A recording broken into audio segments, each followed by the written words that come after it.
Disrupting Japan, Episode 20.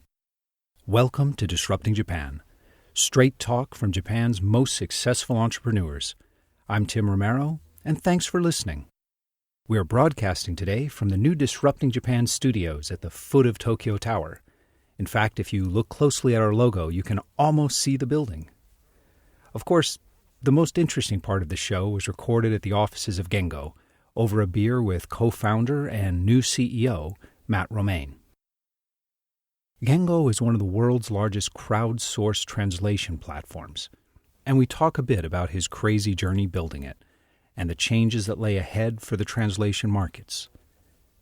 You know, since Disrupting Japan is focused on innovation and disruption, there's never a shortage of new topics. Change is the one thing that is constant in this industry, and in this world, I suppose. I guess you could say that change is the one thing that never changes. But change is simple.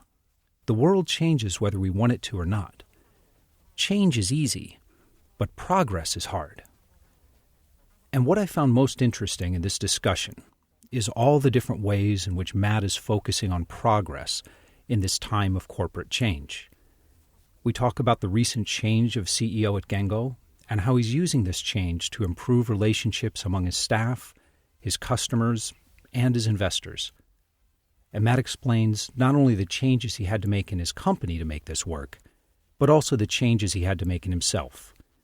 But Matt tells the story much better than I do, so let's get right to the interview. So we're sitting here with Matt Romaine of Gengo, formerly My Gengo. It's the largest and certainly most interesting crowdsourced translation platform in Japan, perhaps the world now. And that's a really simple way to introduce it. I think you can probably do your company a lot more justice than I just did. Well, to start, the word Gengo means language in Japanese. There used to be a boom in Japan to add the word mai before something. So like mai hashi would be like my personal chopsticks. Oh, that's where My Gengo came from. I see. Or my boomu, so is your current boom, your current sort of interest or hobby. Yeah. And so at the time we thought we would throw on my before the Gengo. But we had an opportunity to buy the domain gengo.com. So we rebranded and dropped the my, kind of like the Facebook dropping the. Okay. Yeah. So as a company, we're a crowdsourced translation platform. So we have about 15,000 translators now around the world. We do 37 languages, all of them through English, and then a couple other within the matrix through across Japanese. So when you say through English, you do a lot of language pairs. So if someone's translating Russian into Chinese, it would go through English first? Exactly. So for that specific pair, Russian and Chinese, it would have to go through English. There are other language pairs such as Japanese to Thai or Japanese to Indonesian, which are direct language pairs. Okay. So we have over 60 language pairs, but in terms of unique languages, we have around 37. So what language pairs are most popular? I'm guessing Japanese to English, but... Japanese to English, definitely. English-German is a popular one as well. English-Portuguese is also quite popular. It kind of fluctuates depending on sort of customer needs at the time.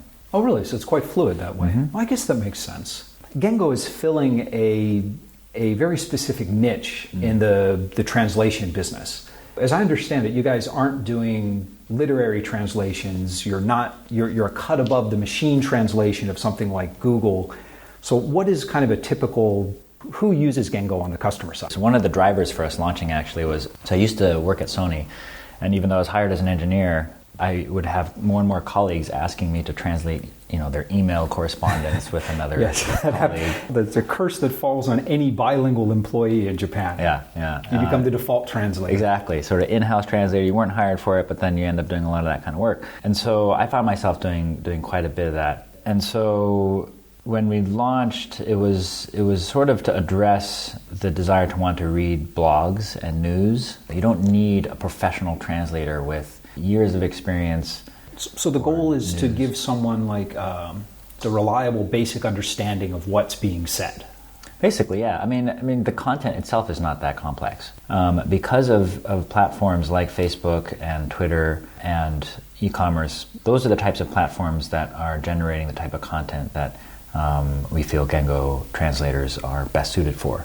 And so the idea is, like, from a central location, you can actually tweet in multiple languages. And to get those tweets out in multiple languages, those platforms would use Gengo. Right, so you'd have a human being. I gotcha. Mm-hmm.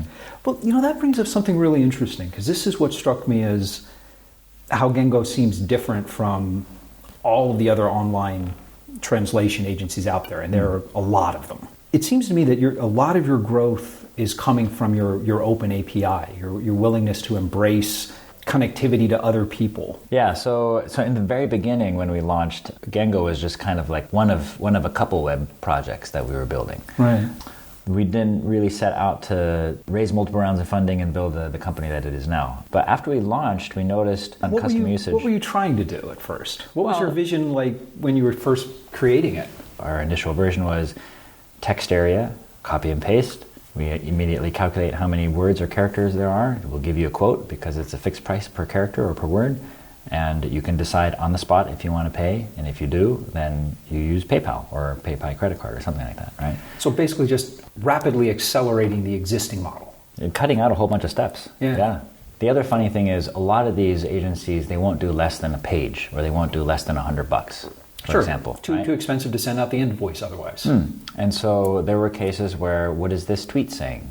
Or what is this, email saying? And it's only, 50 words. So then you can't even get it done, period. And our model was you can translate one word if you want. And people actually do, interestingly. Yeah, really? Because sometimes machine translation, it's difficult to give a machine the context, right? But for human translation, you can say, here's the word I want translated, but here is the background information, or here's the context for it. So then the translator reads the context at no cost because they need to understand how to best translate the word, and then they translate the one word and get paid for that. Right. Machine translation as a technology has been around for over 50 years. Really? The concept of it, the development of it. Within the industry, for at least the past decade, there's this kind of running joke that every year someone says, in 5 years. So when did you start opening up the API and letting other people plug into your system? When we realized that the service could be more than just this web form where you order translation, and based on some of the content that we were seeing being ordered for translation, so like product descriptions, people were actually selling stuff on like eBay and Yahoo auctions and stuff. All right. We were like, well, that's kind of interesting. It's really short form, so it's a couple hundred words, product description. Thought, well, how can we make it even easier for them to order it? Basically, it was like, well, if we can get to be integrated into those platforms, then that would be fantastic. Right. So that led to, okay, how do we do that? Well, we have to develop an API. The API was never closed. From the get-go, we were just thinking, well, of course, you would make it open because you want people to build on top of it, which then means there should be client libraries, there should be online documentation, there should be a sandbox for people to kick the tires against. So that was always built from the very beginning. You guys have been in really kind of a marathon fundraising mode since the very beginning. I mean, you've been growing like crazy, but you've done $25 million in 6 rounds in about 6 years. Is that about right? 5 or 6. I mean, if you count friends and family of like less than $100,000, then that's kind of a crazy pace. About 23 mil, I think. Yeah. I mean, there's the market itself is just humongous. Humongous. We got the Sam Adams already starting to. Yeah, there we go. It's a huge market opportunity.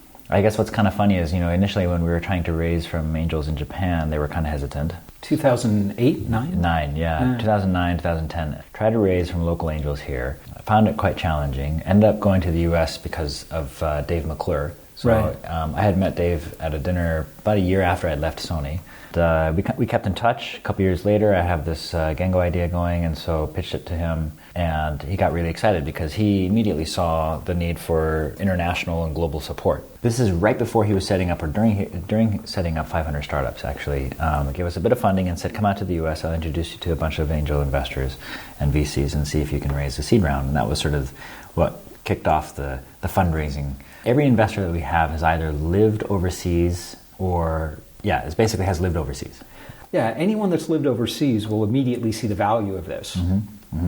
So I guess that's not surprising. Yeah. And it's mostly been in hiring. You've been growing the team mostly focused on the engineering talent? The emphasis now for this most recent round that was announced last week is on sales and marketing. We talked before about recruiting in Japan and trying to hire engineers, and I know this is something that well, both of us feel very passionately about. What do you think is the biggest challenge and the biggest advantage that a foreign company has in hiring engineering talent here in Japan? One challenge is just going to be to get the talent that you feel is fits with your culture. Every company, whether they're a foreign quote unquote company or not, has a different sense of culture. And so because the pool is, in a way, it's smaller here, right? Especially if you need to operate in English. Well, one thing I've noticed over the last 15 years or so in Japan, so software engineering was never really seen as a particularly respected profession. Sales was, hardware engineering kind of was, it is, but software engineers were expected by the time they were 30 to move into management. If you were a software engineer at 35, it'd be like being unmarried at 35. Everyone looks at you and says, something must be wrong with this guy. That seems to be changing now with the current crop of startups and such. But have you found it most effective to recruit engineers from the pool of larger companies, people who are looking to try something new and exciting and have their work mean something? Or have you been focusing on younger, more energetic people who grew up in this startup culture? So our approach in building our team, by default, the company basically runs in English. And so what we've been able to do is hire individuals who are from overseas and are interested in living and working in Japan. We provide an environment where they can be productive because they work in English and they can live in Japan, and they're interested in a growing, vibrant work environment. So that's the type of individual that is attracted to Gengo and that we're interested in hiring. So what's the breakdown in your engineering department? Like what percent Japanese, what percent? I think it's about 50-50 now. It might even be 60-40 Japanese and foreign, actually. All so right. a few more Japanese. That's a good mix. Yeah. And then on the Japanese side, what's interesting is we are most interested in individuals who are interested in a sort of more foreign work environment. Do you think Japanese view foreign companies as more, or foreign technology companies as more progressive or more innovative? That's definitely another component of it, yeah. So one of my pitches when I was helping to grow the engineering team was definitely, here are the tools that we're using, and we use GitHub. We're moving from PHP to Python, and now we're moving a lot of code from Python to Golang. Right. We transitioned from MySQL to Postgres. Like, we do things like hackathons. Our overseas listeners are hearing this right now and thinking, well, yeah, of course That's they typical. do. Right. And our Japanese listeners are going, that's fantastic, I'm going to be sending my resume. Yeah, absolutely. So it is very progressive here to do that. We give a lot of flexibility. Like, there's not this process someone has to go through just to get approval to use a new tool or a new service or something. Right. It's like, you want to try out a new tool, some new SaaS service that's going to improve your workflow or something on the engineering team. Maybe it costs $50 a month or something. Here's the credit card. Use it for a couple months. See if you like it or not. But also make a decision pretty quick. Like, either you find it effective or not, and then if you don't, close the account and move on. Yeah, and here's the astounding thing is that in the end is far cheaper to operate that way than to have everything run through approval. And so many Japanese firms don't realize that. They're a lot of security concerns, I suppose, is one part of it. I suppose, but I think it's more of a general vague fear of loss of control. Yeah, possibly. You're right. That type of environment is not typical in the larger Japanese companies, and so it becomes very attractive for engineers, for the Japanese engineers. Yeah. Okay. I can see it being a very unique and attractive work environment for Japanese engineers who sort of admire the foreign startup way of doing things. Actually, getting back to the fundraising, your fundraising marathons. Now, you've just closed a little under $5.5 million. This round is all Japanese investors. New investors are all Japanese, yeah. The existing investors also followed on, so that's always a good sign. Yeah. Does that represent a new shift in strategy? Did it just kind of work out that way? It's more the latter. There was a certain element of practicality. So since the core team is here in Japan, our prior investors, Series A and Series B, our contacts are basically also in Japan. So they've been very supportive in helping us with introductions. there was sort of an element of practicality where I'm already in Japan. I can speak Japanese, and so I can pitch to them in Japanese. And I think there's also growing interest from just the Japanese investor side as well to invest in more startups. There was no big underlying reason for it. It just sort of worked out that way. It's what it sounds like. Yeah. A lot of strategic partnerships, a lot of... for the most part, I would say so. Let me ask you about kind of your own path through all this, because you went from programmer to sort of a day-to-day operational CTO to a more of a co-founder role, and you've recently taken over as CEO. Mm-hmm. And actually, before we go back into the distant past, let's talk about the recent past. Any transition of that magnitude, particularly in Japan, it's very unusual for a company to change CEOs. And how are you managing internally? How are you keeping the team focused on the core mission through this transition? In our case, our mission hasn't really changed. The transition. So I've always been kind of more going to conferences and very public. I mean. Very much the public face. Kind of more outward facing. And so, we were on a couple panels together, right? And conferences together. And so that plus just the fact that, I did the fundraising with the Japanese investors in this round, we've built a very stable and scalable infrastructure. Capacity-wise, we can handle, maybe more than 10 times the current volume of content that we're doing. Right. And so, Japan is a large market for us. It's in fact not our largest market currently. And so there's a lot of low-hanging fruit potentially. Well, that makes sense from like a high-level strategic point of view. But all business in Japan is very personal. Something as important and significant as changing a CEO, I mean, there's a lot of companies that don't survive that. How are you getting the team through it? What are you telling the employees? What's the story? So naturally, with any kind of transition like this, there's going to be some level of attrition. Yeah. Employees kind of end up falling into one of three groups in a transition like this when there's sort of an individual leader. One group is individuals or employees who haven't been around long enough to really develop a specific or a deep emotional connection to be impacted by a change like that. So they're, willing to focus and see where things go. Right. There's another group that maybe kind of lost confidence in the existing, leadership at the time, and so they were waiting for some kind of change. Okay. And then in the third group, they're individuals who are very loyal to the previous leadership. And so are personally sort of disrupted by it. At least that's kind of what I observed, because I went through and had one-on-ones with every single employee. Okay. How many employees do you have? We've got about a little over 40. Okay. Yeah. So it took some time. Yeah, but right? Time well spent. Yeah, I think so. And gave them an opportunity to share their thoughts, listen to them and hear their concerns and what they wanted to get out of, working at Gengo.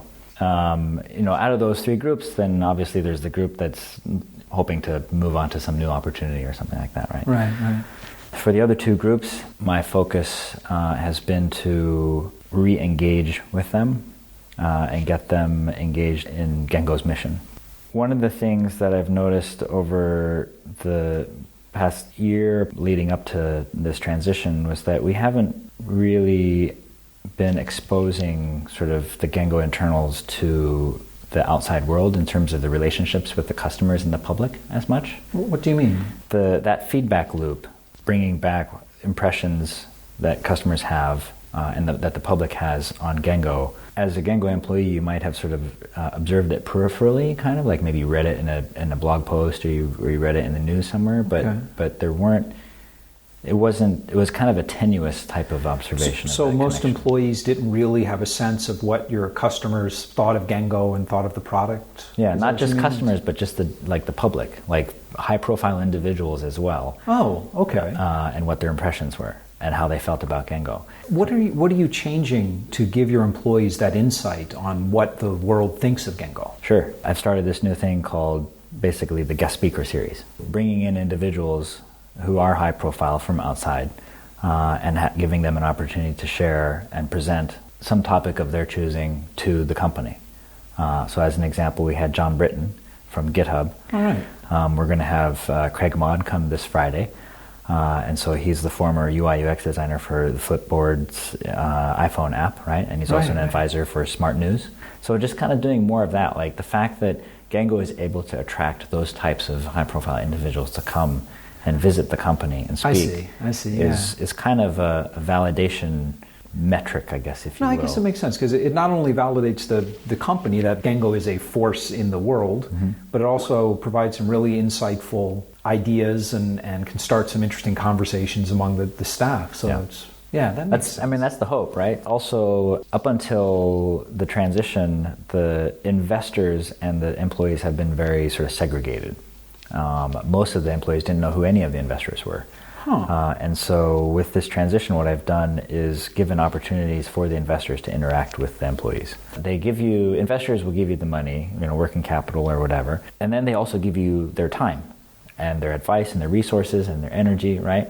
So it's just a give, right? Right. And the thing is, all that giving actually is going to lead to significant, the ideal is that it leads to significant ROI, right? For me, anyway, the idea of having the investors spend time with the employees is, it shows how excited and confident I am in our employees, right? Right.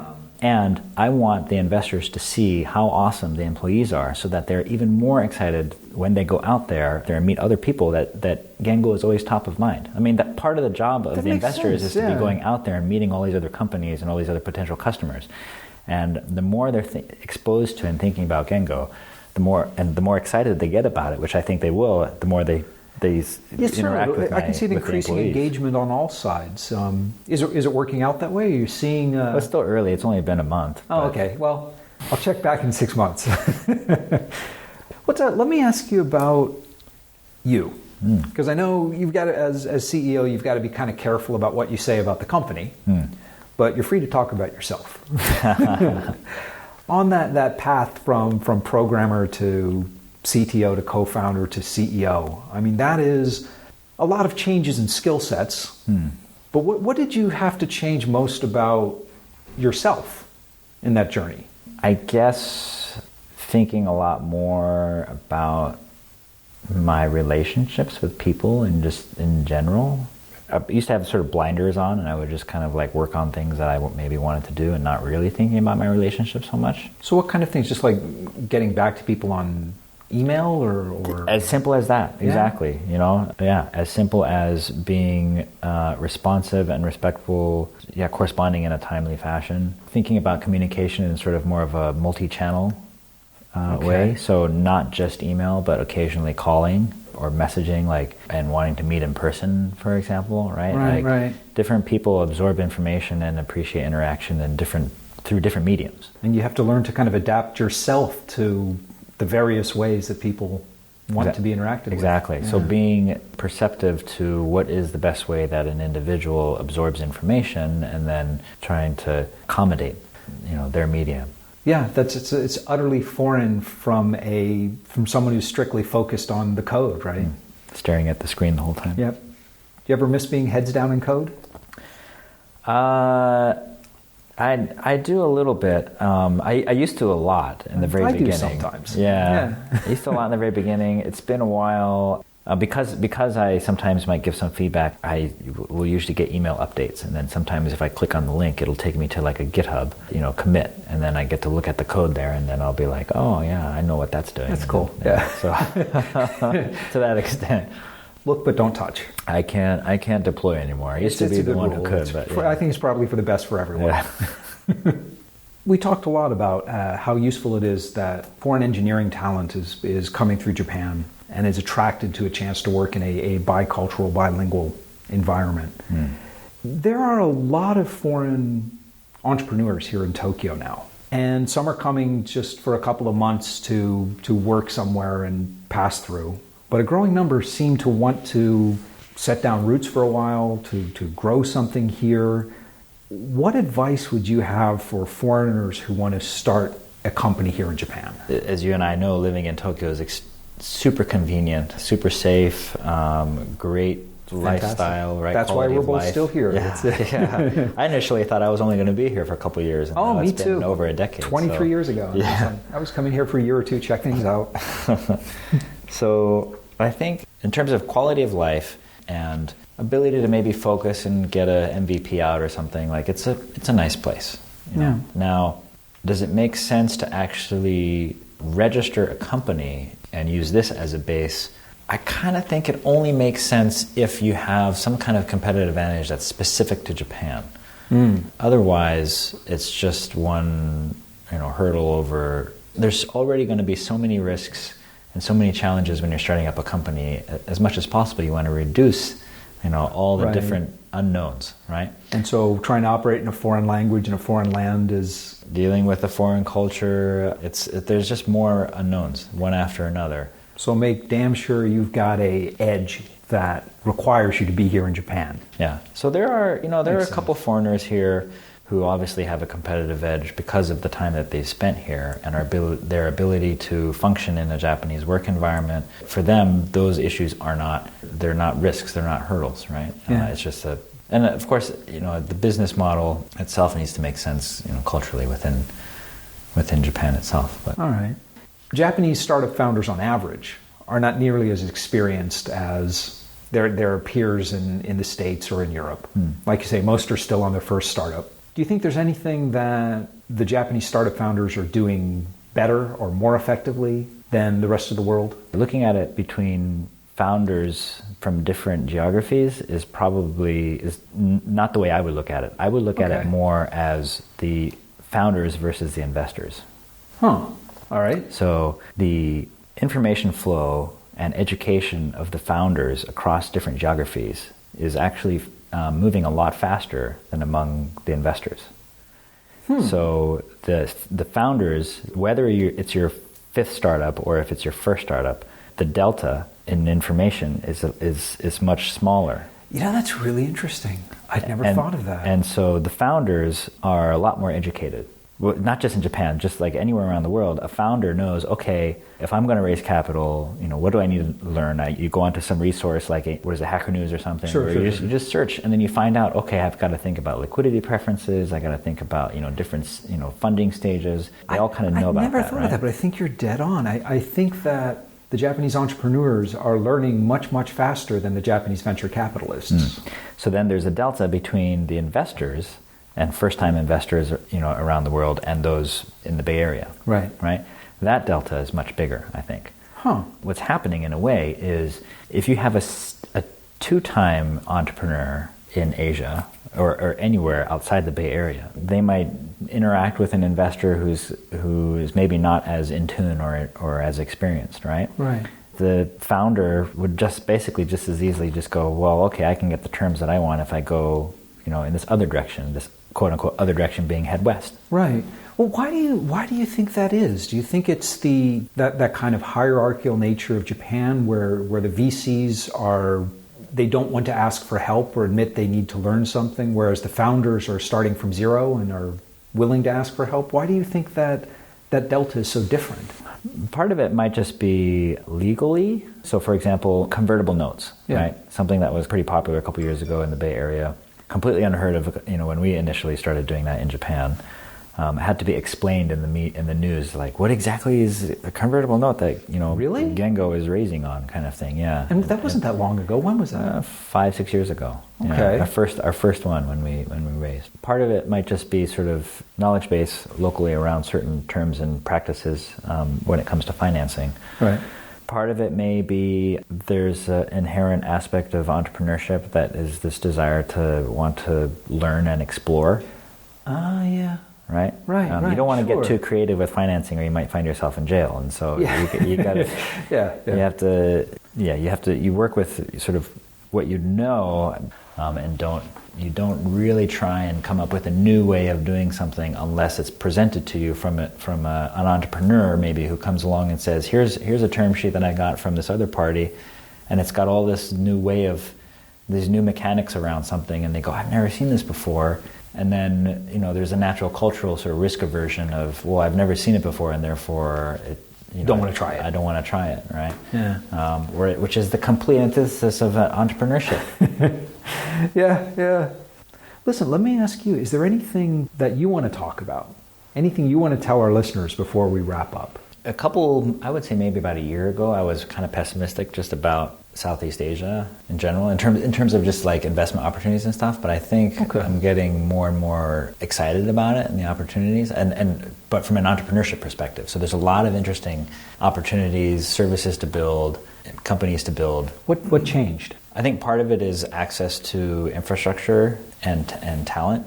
So access to infrastructure, for example, ability to just there's the hardware infrastructure aspect of it, right? And then the services infrastructure aspect of it, being able to use something like Xero, for example, right? Which is an Australian, accounting finance sort of platform that we use, and even those tools that allow one to basically run an operation as pretty leanly from many parts of Asia. So just the ability to use cloud computing and SaaS services, the cost of starting a company has gone down. And so the creativity within Southeast Asia has been bubbling up. Yeah, the bandwidth is getting much better, and obviously there's certain areas that have skipped the computer completely and gone straight to the mobile. Oh yeah, right? I'm quite excited about that. I think the investors' expertise. I think there's a bit of a risk there, where if there's like a first time or a new entrepreneur who has a great idea, whose only connection to capital may be through someone who's not as tuned in or connected with the venture capital style of investment. Sure. But I think it doesn't take too much work to figure out what makes sense from an entrepreneur's perspective. Well, like you say, I mean, venture capital now is more global than ever. Right. Dave McClure, your original investor, has been, I don't want to say instrumental, but certainly one of the leaders in investing in emerging economies. It's super important to find a cheerleader when you're just getting started. Yeah. All right. Well, it's going to be interesting to watch not only Japan, but Southeast Asia for the next couple of years. I believe so. Well, tell you what, man. Thanks, Matt. Thanks so much for sitting down with me. I think it was a pleasure. A great one. Yeah. Thanks you. Man. Yeah. Cool. And we're back. Communication and transparency is something almost all companies struggle with, but especially so here in Japan. I certainly hope that Matt's efforts to improve communication and openness among all of Gengo's stakeholders will bear fruit. And I honestly think they will. That level of transparency is unusual even in Silicon Valley, where investors and board members tend to interact only with a few top managers. But hey, this openness seems to be something that is part of Gengo's DNA, from their initial open translation API to their recent efforts to have their investors, customers, and employees all get to know each other better. And for all of you technical listeners who are thinking of starting a company, and I know there are a lot of you because I get a lot of email from people just like you, I think that Matt hit the target dead center when he said the hardest and most important thing from transitioning to developer to effective startup CEO was learning that you are responsible for figuring out how other people communicate and then adapting to them. Most people who've never done the job, and a lot of bad CEOs as well, think that it's everyone else's job to adapt to the leader's style, and that usually doesn't end well for startups.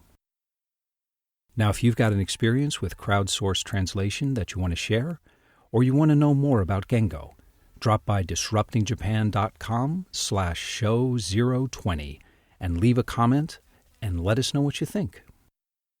When you drop by this site, you'll also see the links that Matt and I talked about and much, much more in the resources section of the post. And most of all, thanks for listening. And thank you for letting people interested in Japanese startups know about the show. I'm Tim Romero, and thanks for listening to Disrupting Japan.